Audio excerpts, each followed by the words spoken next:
Estamos en la Feria Internacional del Libro de Buenos Aires, hoy explota la feria.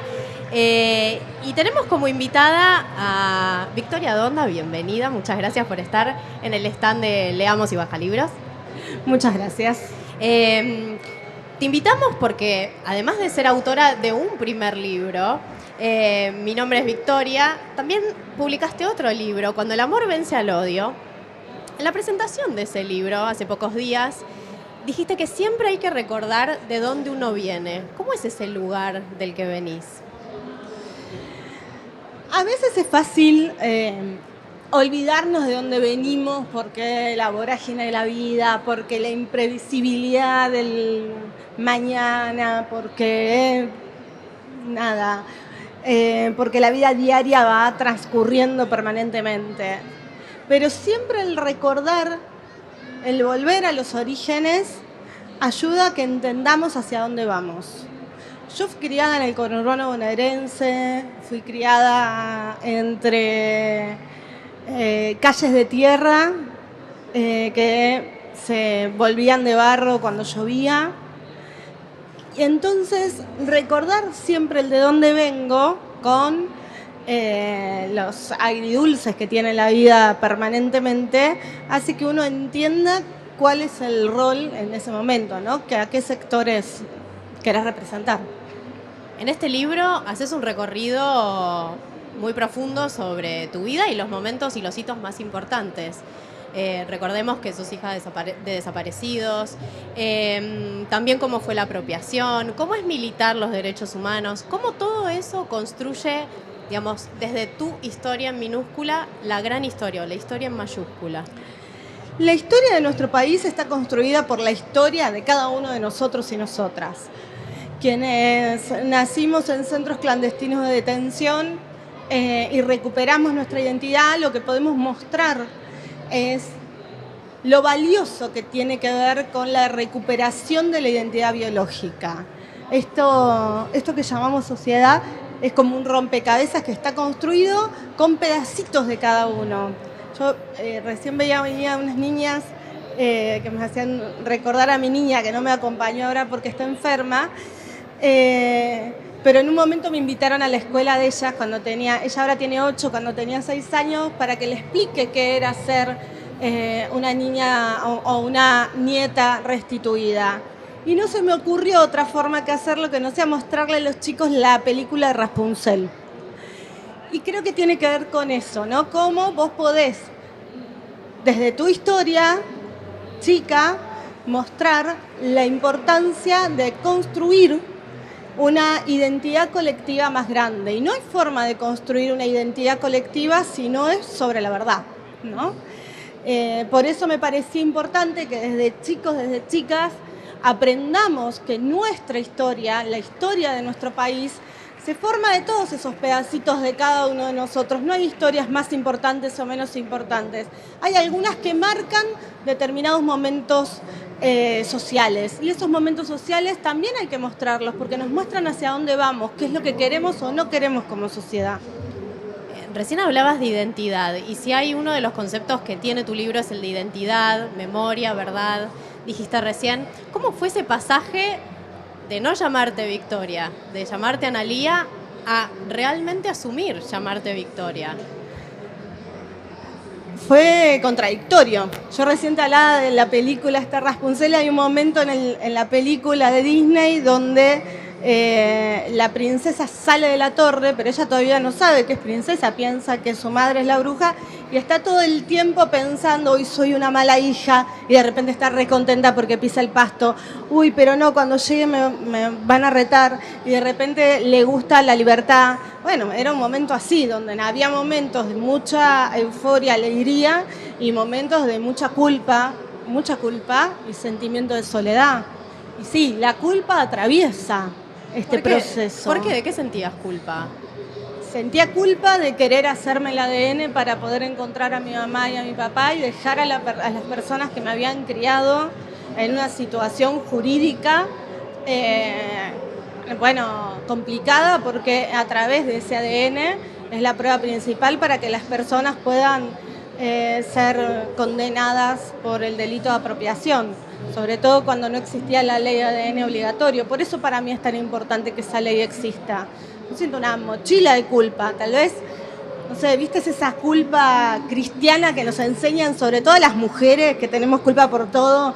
Si salimos, no comprarle algo a la nena porque no bueno, culpa por todo, bueno, esa culpa está muy presente y la tengo muy presente y cuando hago terapia trato de tratarla, pero bueno, está ahí.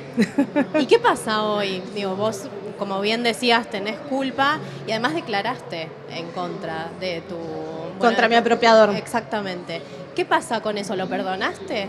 ¿Sentís culpa por haber declarado? No, no siento culpa por haber declarado porque es lo que sentía que tenía que hacer, mi responsabilidad social, ética y humana por sobre el proceso de justicia. Él cuando se despierta del coma después del intento de suicidio, mi apropiador tuvo un intento de suicidio en el 2003, me escribe perdón en una libretita. Y yo lo vi en esa situación que decidí quedarme con lo mejor de él. No sé si hay cosas que se pueden perdonar, simplemente decidí quedarme con lo mejor de él. Después, hay cosas que no se pueden perdonar porque ni siquiera se pueden nombrar, ¿no?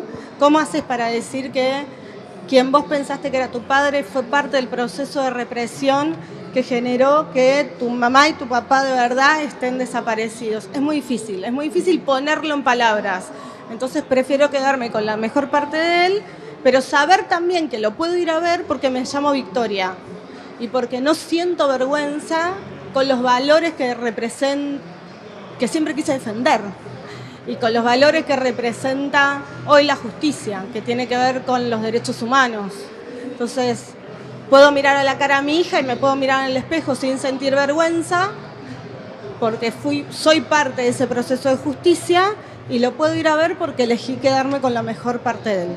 Bueno, el título del libro es Cuando el amor vence al odio. Sin embargo, en la presentación de tu libro, como decíamos hace algunos días, dijiste que en realidad el libro nacía desde el odio, o sea, sí. el proceso inverso. ¿Cómo es eso? Porque yo el libro lo empiezo a escribir a mediados de enero del 2020. El 4 de enero del 2020 sale una noticia bueno, que después la pudimos demostrar que era una fake news, lo que pasa es que la verdad no salió a ningún lado, que es que yo tenía una trabajadora trabajando en forma no registrada. Claro, en ningún lado salió que estaba registrada, que no pudo haber juicio, ninguna de todas esas cosas, pero bueno, sí salió eso. Y había mucho odio en los periodistas, en la forma en la que hablaban. Yo no podía creer que nadie quisiera escuchar lo que yo tenía para decir. Y dije, bueno, por algo me tienen que odiar. Y yo pensé que quienes generaban ese tipo de noticias me odiaban precisamente por eso. Recién hablabas del odio y antes también hablabas de ser mujer.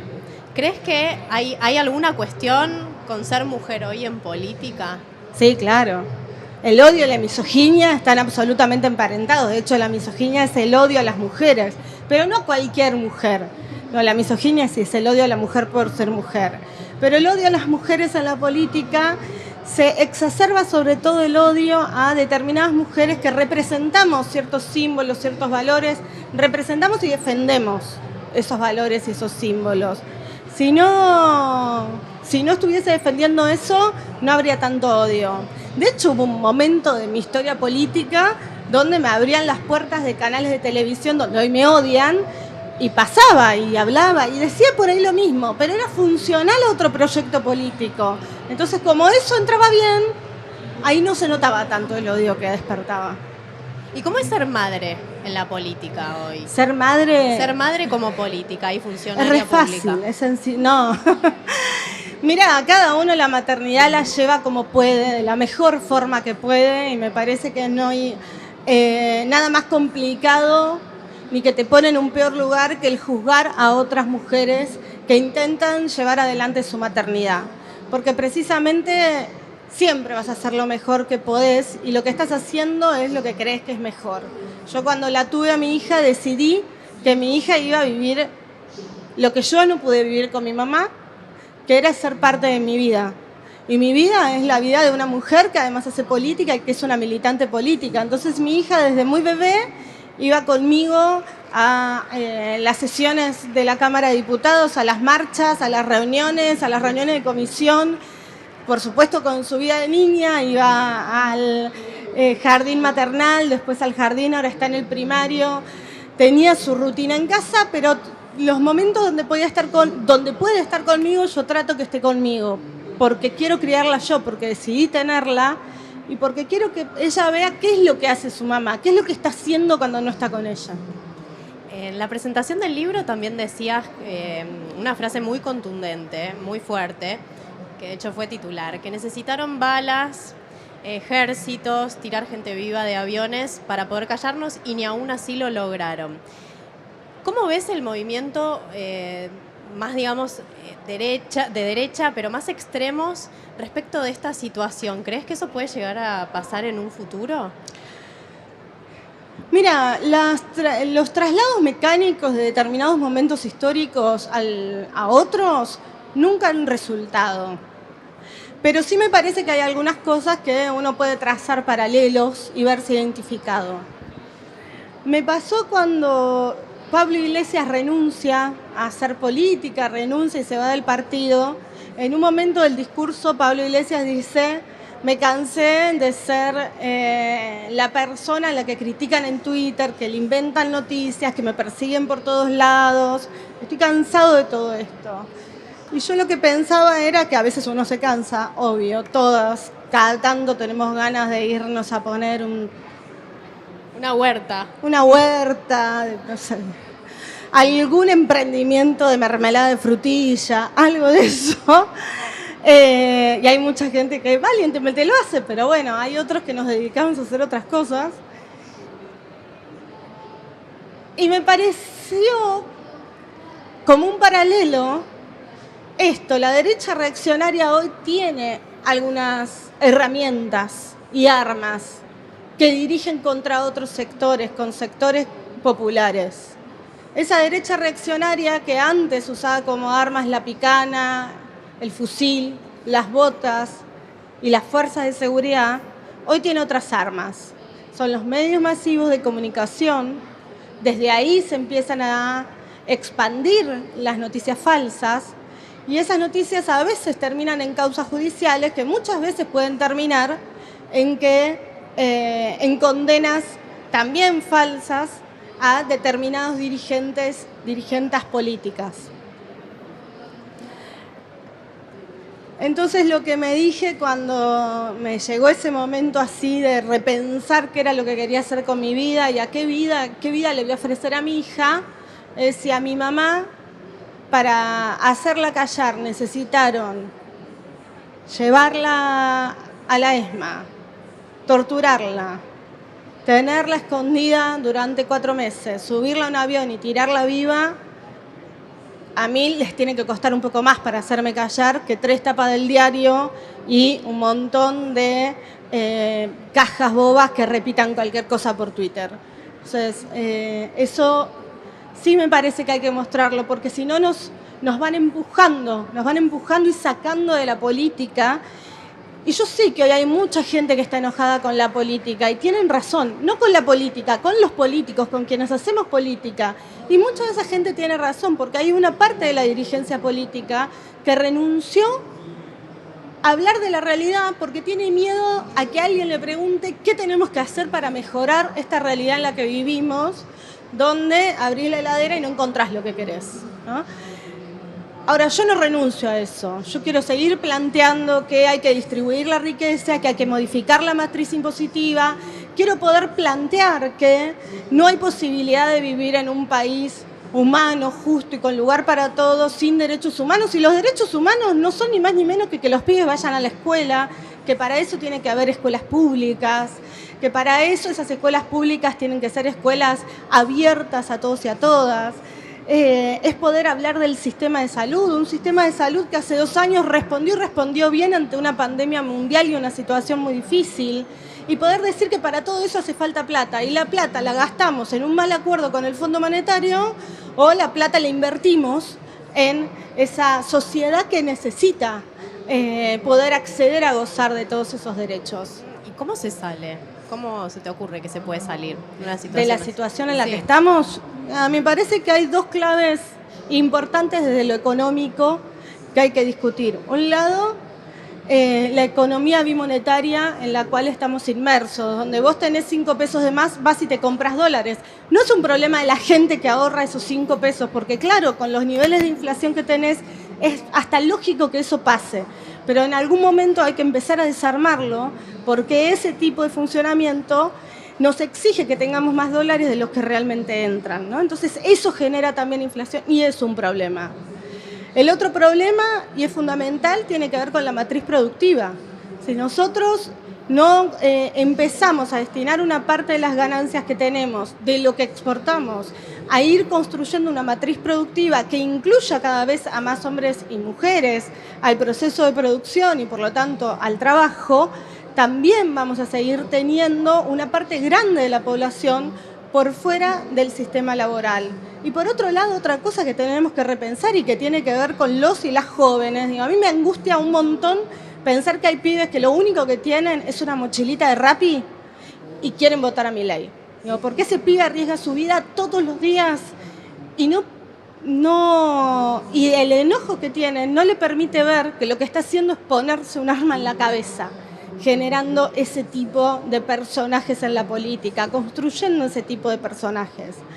Ahora, sí nosotros tenemos que dar una respuesta de futuro, y la respuesta de futuro no está en esa sociedad de pleno empleo de la década del 50 del siglo pasado, porque es una sociedad que con los procesos de tecnología que han evolucionado evidentemente mucho, genera otro tipo de relación con el mundo del trabajo. Pensar cómo se modifica el mundo del trabajo para que más personas puedan acceder a trabajo, que no es otra cosa que la puerta para poder acceder a los derechos, es una obligación, te diría, de la dirigencia política. No solamente pensar cómo salimos hoy, sino pensar cómo salimos hoy para el mundo que queremos dentro de 10 años. Para nuestros hijos. Te hago la última pregunta y agradecerte por haber pasado por nuestro stand. ¿Qué hay después de que el amor vence al odio? ¿Qué hay después de que el amor vence al odio? Después de que el amor vence al odio está el para qué lo venciste. No alcanza con vencerlo. Mirá, en el 2019 nosotros decíamos, vamos todos juntos y le ganamos al macrismo. Sí, le ganamos al macrismo, pero no pudimos hacer realidad las promesas que hicimos en el 2019. Tenemos que tener en claro para qué le querés ganar a eso que representa la exclusión de una parte de la sociedad.